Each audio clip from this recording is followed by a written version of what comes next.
This story begins in the early 1950 seconds, just after World War II. A young man from Puno, Peru, now a successful trucker living in Huacho, was then just 17, dreaming of reaching Lima, seeing the ocean, and building a life in the capital. At the time, a German man named Rudolf owned a cargo truck that traveled through Pampa Galera.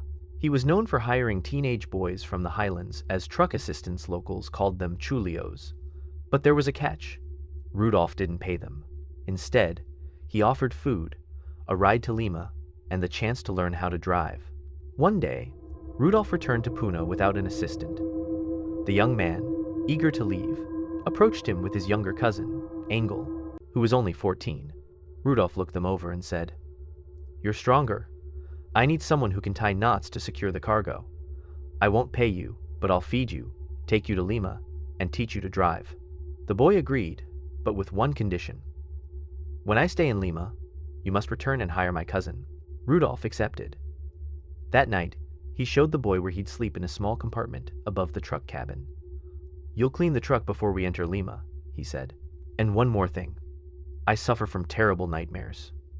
Some nights, I'll ask you to tie me to the steering wheel so I don't fall or hurt myself." Strange, but the boy agreed. As they traveled, the nightmares became routine.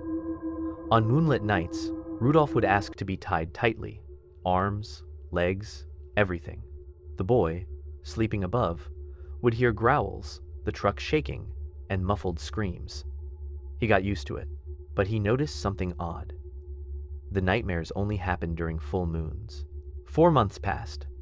One night, while camped in Pampa Galera, a place known for vicuñas and mountain predators, the boy had stomach pain.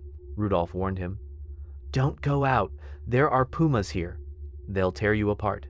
But the boy didn't listen. He climbed down quietly to relieve himself under the truck. The vehicle shook violently. Curious, he climbed back up this time using the side ladder near the cabin. Moonlight poured through the windshield. Inside, Rudolf was screaming. The boy peeked in. What he saw wasn't Rudolf. It was a creature twisted, hairy, with long claws and sharp teeth. Bound to the wheel, it snarled and writhed. The boy froze. "This crazy German is trying to scare me," he thought. "It's just a prank." But the ropes were snapping. The next day, they arrived in Callao.